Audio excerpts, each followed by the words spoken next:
आपका घटना चक्र जी के चैनल पर। और आज के वीडियो में हम लोग एक अगला महत्वपूर्ण अध्याय पढ़ेंगे उत्तर प्रदेश स्पेशल का, जो कि रहेगा हमारा उत्तर प्रदेश की खनिज संपदा। इससे भी एग्जाम में एक से दो क्वेश्चन तो देखने को मिलता ही है। तो चलिए स्टार्ट करेंगे उत्तर प्रदेश की खनिज संपदा, और इसके बाद जो पढ़ेंगे वो उत्तर प्रदेश के उद्योग धंधे पढ़ेंगे।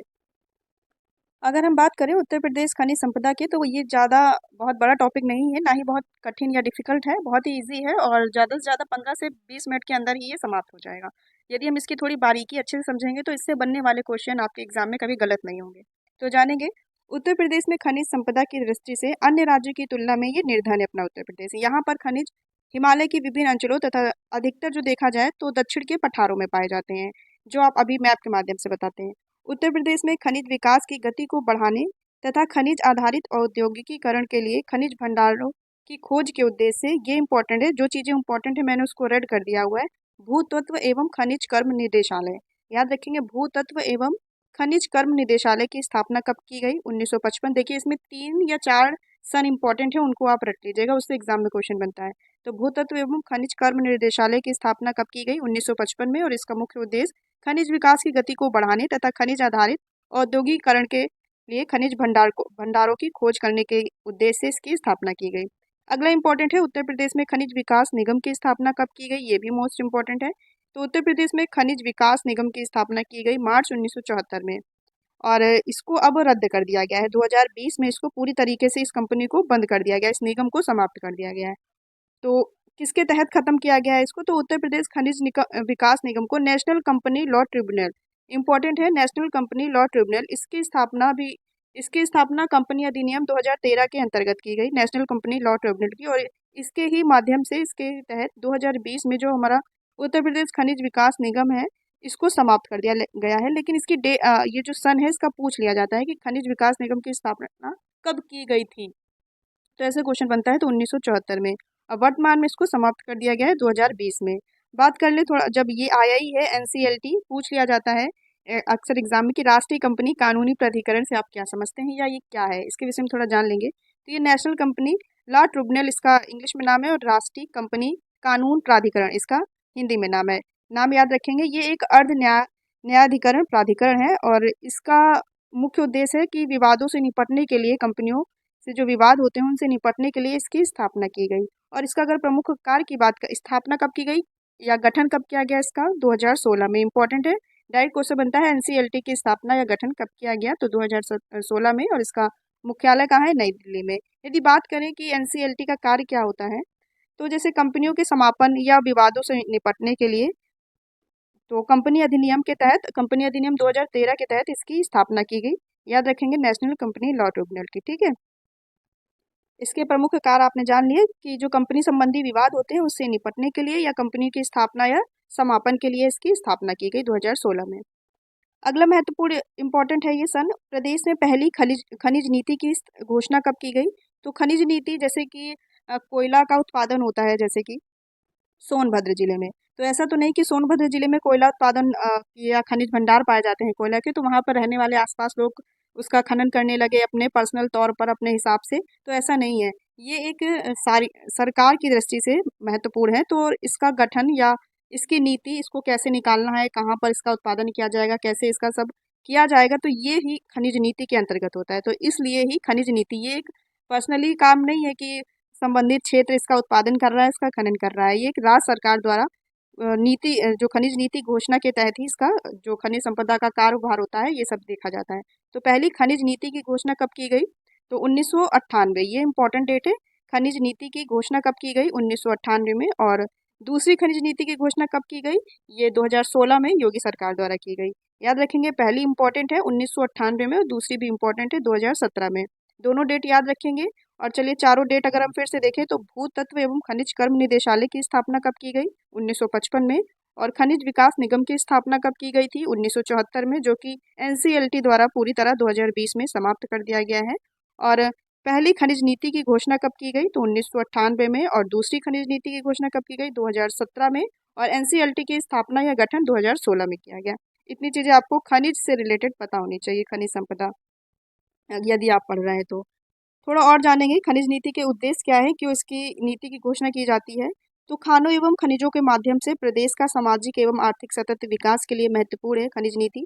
और खनिजों का संरक्षण, खनिज सेक्टर में रोजगार के अवसर को बढ़ावा देना, ये सब।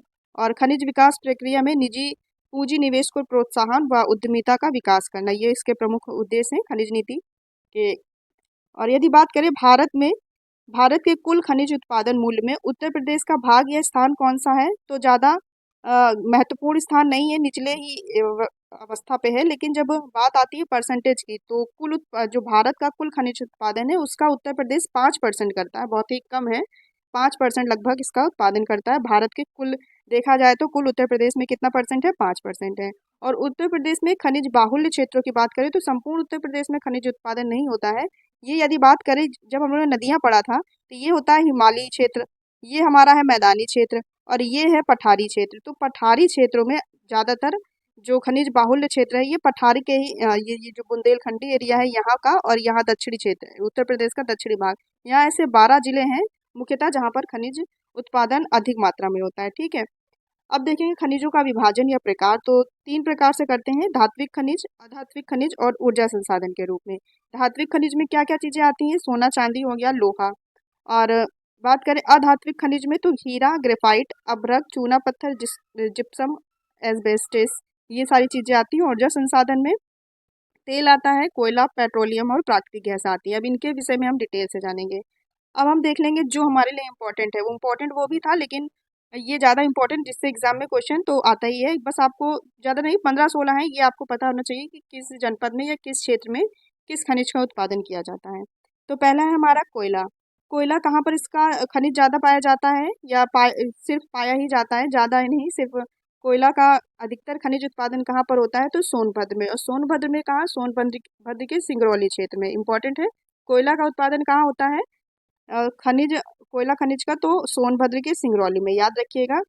और यहाँ पर सिंगरौली में ही ओबरा ताप विद्युत केंद्र, जहाँ पर कोयला का खनन ज़्यादा होगा वहीं पर ताप या बिजली विद्युत केंद्र का संयंत्र होगा। तो याद रखेंगे ओबरा ताप विद्युत केंद्र कहाँ है, तो सोनभद्र में है, और ओबरा नामक स्थान पर है, तो इसका नाम है ओबरा ताप विद्युत केंद्र। कहाँ पर है, सोनभद्र में। ये कोयला से विद्युत उत्पादन का निर्माण करता है। ठीक है, इसका केंद्र है। और बात करें राज्य में कुल खनिज मूल्य का लगभग आधा हिस्सा कोयला का ही है। जितने भी खनिज संसाधन है हमारे, उनमें से सबसे अधिक अगर बात किया जाए किसका योगदान है, तो कोयला ही है जो अधिक उत्पादन करता है। संपूर्ण भारत की यदि बात करें तो भारत में ऐसे 7 और भी राज्य हैं जो कोयला का उत्पादन करते हैं, लेकिन जो उत्तर प्रदेश है उसका 8वां स्थान है। तो ये याद रखेंगे, कोयला का संपूर्ण भारत में कौन सा स्थान है, उत्तर प्रदेश में 8वां स्थान है। बात करें बॉक्साइट की, तो बॉक्साइट पूछा जाता है किसका, एल्युमिनियम का अयस्क। तो बॉक्साइट किसका अयस्क है, तो ये एल्युमिनियम का अयस्क है। ठीक है, और यदि बात करें इसके उत्पादन की, तो ये कहाँ पर इसका खनिज पाया जाता है, मतलब बांदा, चंदौली, 2 जिले याद रखेंगे, बांदा, चंदौली बॉक्साइट के लिए प्रसिद्ध है। और जो हिंडल्को एल्युमिनियम संयंत्र है, ये कहाँ पर है, ये जो संयंत्र या कंपनी है, तो हिंडाल्को एक कंपनी है जो कि एल्युमिनियम संयंत्र है, ये कहाँ पर है, सोनभद्र। सोनभद्र के रेणुकूट नामक जगह इसका ये संयंत्र स्थापित किया गया है। कब, 1998 में, 1958 में, सॉरी, 1958 में इसका स्थापना की गई। पूछ लिया जाता है हिंडाल्को एल्युमिनियम संयंत्र कहाँ पर है या कहाँ स्थित है, तो ये सोनभद्र के रेणुकूट जगह पर स्थित है। ठीक है, इसका सन भी याद रखेंगे। और एल्युमिनियम का अयस्क क्या है, बॉक्साइड है। और जगह पूछी जाए तो बांदा, चंदौली इसके उत्पादन के लिए प्रसिद्ध है। नेक्स्ट है डोलोमाइट। ये पूछा जाता है डोलोमाइट किसका अयस्क है, तो ये मैग्नीशियम का अयस्क है। ठीक है, डोलोमाइट किसका अयस्क है, तो ये मैग्नीशियम का अयस्क है। और ये इसका उत्पादन अधिक कहाँ होता है, तो मिर्जापुर के कजराहट क्षेत्र में। याद रखेंगे, मिर्जापुर के कजराहट क्षेत्र में इसका उत्पादन होता है। और सोनभद्र, मिर्जापुर और सोनभद्र दोनों अगल बगल ही दक्षिणी उत्तर प्रदेश के दक्षिणी जिले हैं। याद रखेंगे मिर्जापुर और सोनभद्र। अगला है चूना पत्थर। तो चूना देखिए, अधिकतर जो हमारे नीचे का जो भी पठारी क्षेत्र बताया था 11-12, तो उसमें ही अधिकतर होता है। यदि आपको एग्जाम में ना भी आए तो आप कोशिश करिएगा जो हमारा पठारी क्षेत्र के जो जनपद हैं उनमें से ऑप्शन टिक करने की, क्योंकि कुछ ऊपर के भी यूपी के 75 जिलों में से कोई ऑप्शन होंगे, तो हो सकता है कि आप, अगर आपको ये पता हो तो पठारी क्षेत्रों में ज़्यादा खनिजों का उत्पादन होता है, तो आप ऑप्शन गेस कर पाएंगे अच्छे से। तो चूना पत्थर, तो चूना पत्थर का कहाँ अधिकतर खनन या उत्पादन होता है, तो मिर्जापुर और सोनभद्र में। सोनभद्र में कजराहट जगह है, वहाँ पर चूना पत्थर का उत्पादन या खनन ज़्यादा होता है। और थोड़ा बहुत अगर यदि बात करें पठारी क्षेत्र के अलावा, तो एक जगह और है सहारनपुर, जो हमारा उत्तर प्रदेश का उत्तरी जिला है। तो सहारनपुर में चूना पत्थर का अधिक उत्पादन होता है मिर्जापुर, सोनभद्र और एक याद रखेंगे उत्तरी क्षेत्र जो है सहारनपुर। ठीक है, ये कोयला हो गया। और कोयला हो गया, बॉक्साइड हो गया, डोलोमाइट हो गया, चूना पत्थर हो गया। अब हम बात करें सोना। सोना भी इंपॉर्टेंट है। सोना कहाँ पर अधिकतर उत्पादन किया जाता है, तो ये शारदा एवं रामगंगा, शारदा जो काली नदी है और रामगंगा जो कि बिजनौर से उत्तर प्रदेश यहाँ पर प्रवेश करती है। तो ये शारदा और रामगंगा के रेतीले क्षेत्र में सोने का उत्पादन अधिक होता है, अधिक मात्रा में होता है। और सोना याद रखेंगे, सोना से सोनभद्र, इसको तो कभी नहीं बोलेंगे आप, सोना तो सोनभद्र। ठीक है।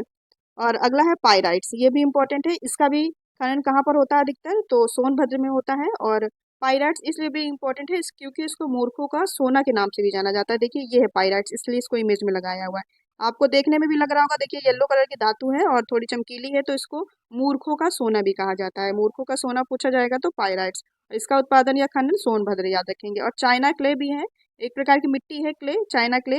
तो इसका खनन कहाँ रहता है या कहाँ पाया जाता है सर्वाधिक मात्रा में, तो सोनभद्र में। नेक्स्ट है हीरा। तो हीरा का उत्पादन या खनन कहाँ पर होता है, बांदा व मिर्जापुर में। हीरा कहाँ होता है, बांदा व मिर्जापुर में। नेक्स्ट है तांबा। तो तांबा ललितपुर में, ललितपुर के सोनराई क्षेत्र में तांबा का उत्पादन होता है। तो ये हो गए हमारे 8। कोयला हो गया सोनभद्र, बॉक्साइड हो गया बांदा चंदौली, डोलोमाइट हो गया मिर्जापुर और सोनभद्र, चूना पत्थर मिर्जापुर और सोनभद्र, सोना सोनभद्र। देखिए अधिकतर सोनभद्र ही है, तो आपको इसमें ज़्यादा कंफ्यूजन नहीं है कि हमें 75 जिलों में से क्या क्या याद करने पड़ेंगे, ज़्यादा नहीं है। 12 जिले हैं जिनमें है, उनको ही अच्छे से याद करें। पाइराइट्स हो गया सोनभद्र में। हीरा हो गया बांदा व मिर्जापुर में। बांदा जो बुंदेलखंड का एक हिस्सा है बांदा, और मिर्जापुर दक्षिणी क्षेत्र जो यूपी का, तो बांदा व मिर्जापुर। और तांबा, तांबा कहाँ पर होता है, तो ललितपुर में। इतनी चीजें याद रखेंगे। अब अगला देखेंगे।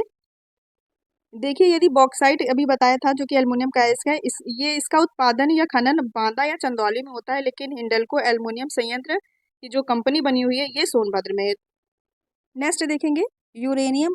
तो ये एग्जामिनर का सबसे पसंदीदा क्वेश्चन रहता है हर एग्जाम में। यूरेनियम के भंडार कहाँ पाए जाते हैं, तो उत्तर प्रदेश में ललितपुर। ललितपुर याद रखेंगे। यूरेनियम का भंडार के रूप में ललितपुर जिले को जाना जाता है। और साथ ही प्लेटिनियम भी याद रख लेंगे, प्लेटिनियम भी ललितपुर में इसका खनन रहता है। यूरेनियम मोस्ट इंपॉर्टेंट है। नेक्स्ट है संगमरमर। तो संगमरमर का क्षेत्र देखें तो मिर्जापुर व सोनभद्र है। मिर्जापुर सोनभद्र याद रखेंगे संगमरमर के लिए भी। नेक्स्ट है जिप्सम। तो जिप्सम कहाँ मुख्यतः पाया जाता है, तो झांसी और हमीरपुर में। हमीरपुर और झांसी जिले में देखिए जा है ये, और ये वर्ड झा है। तो जिप्सम और झांसी याद रखेंगे। जिप्सम कहाँ पाया जाता है, झांसी और हमीरपुर में। और हमीरपुर ग्रेफाइट के लिए भी जाना जाता है, तो ग्रेफाइट से याद रखेंगे। ग्रेफाइट किसके लिए है, हमीरपुर के लिए भी है। अगला है सेल खड़ी या लिखने वाली चौक या खड़िया। ये कहाँ अधिकतर पाया जाता है, तो ये हमीरपुर और झांसी जिले में। याद रखेंगे सेल, सेल खड़ी और जिप्सम दोनों दोनों ही हमीरपुर और झांसी के लिए प्रसिद्ध हैं। नेक्स्ट है एस्बेस्टस।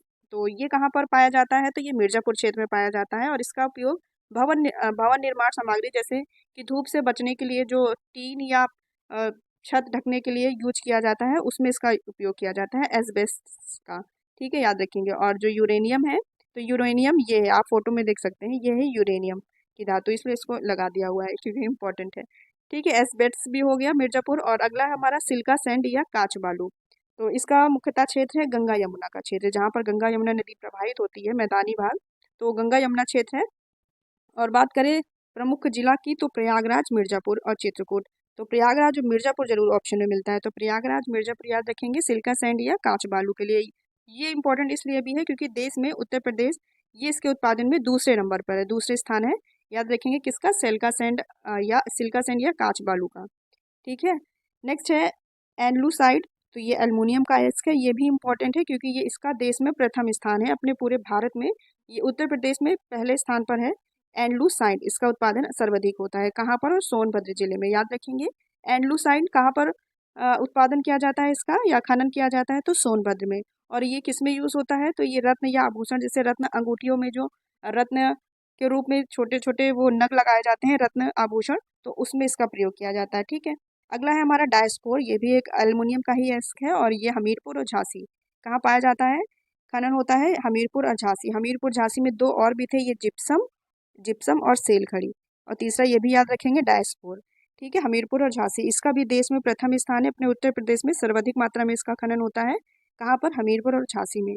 और ये भी टिकाऊ आभूषण और पत्थर स्टोन आभूषण में इसका इस्तेमाल किया जाता है। ये है डायस्पोर धातु, देख सकते हैं ये चमकीली सी धातु है डायस्पोर।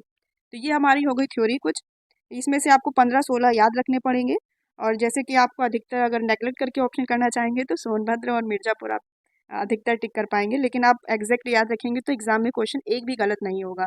यदि यूरेनियम नहीं आता, यूरेनियम तो वैसे सबको रटा है ललितपुर, लेकिन इसके अलावा भी अगर क्वेश्चन बन जाता है तो वो भी आपसे गलत नहीं होगा। चलिए अब इसके क्वेश्चन करेंगे जो एग्जाम में पूछे गए हैं या इससे जिनसे एग्जाम में क्वेश्चन बनते हैं। पहला क्वेश्चन है, निम्न में कौन सा एक खनिज उत्तर प्रदेश में नहीं पाया जाता है? तो अभी जब हमने खनिजों के बारे में पूरा पढ़ा तो चूना पत्थर भी था, जिप्सम भी पढ़ा था और बॉक्साइट भी पढ़ा था।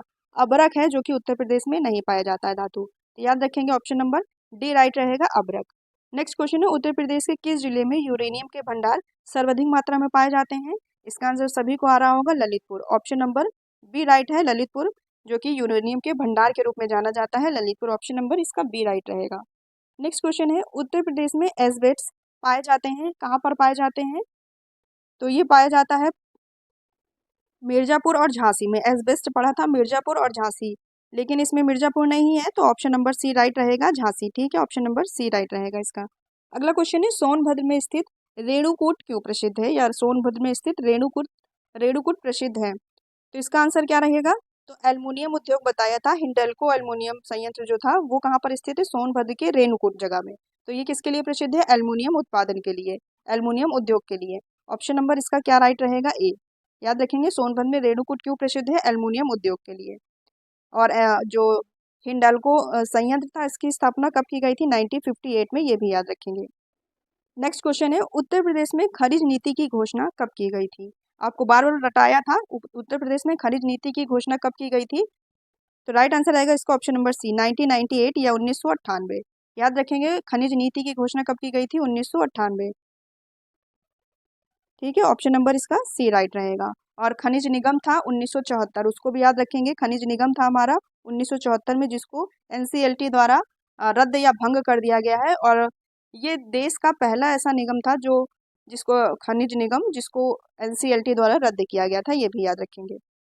नेक्स्ट क्वेश्चन है, सोनभद्र का सिंगरौली क्षेत्र किस खनिज उत्पादन के लिए जाना जाता है?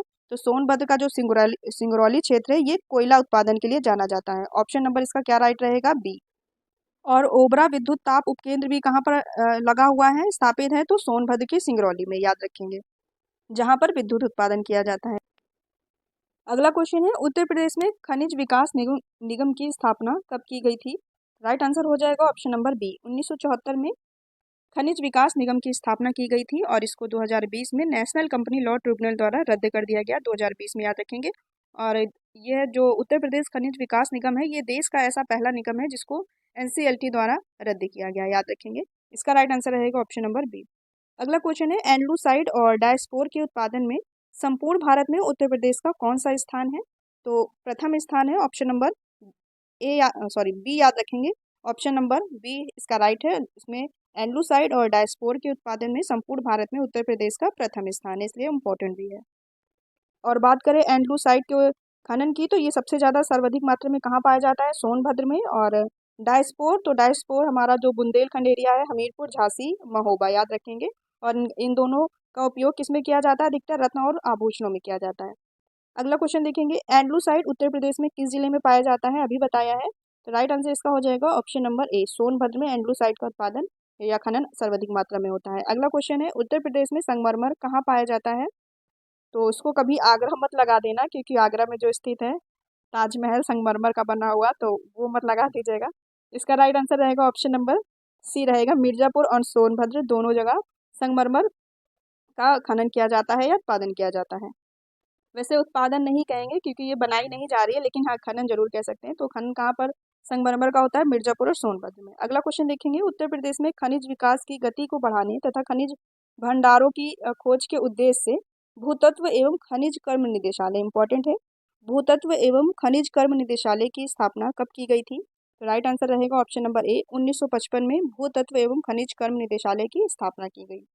अगला क्वेश्चन देखेंगे और लास्ट क्वेश्चन, ये सोनभद्र में निम्न धातु में कौन सी धातुएं नहीं पाई जाती हैं? देखिए सोनभद्र में हम लोगों ने काफ़ी सारी चीज़ें पढ़ी, तो जिसमें से हमारा डोलोमाइट भी सही है, पायराइट जिसे मूर्खों का सोना कहते हैं ये भी सही है, और कोयला भी सही है। तो ये जो तीनों चीज़ें हैं ये सोनभद्र में इसका खनन देखा जाता है, पाया जाता मतलब किया जाता है। और जो यूरेनियम है इसको आपको बताया था, यूरेनियम प्रसिद्ध है ललितपुर।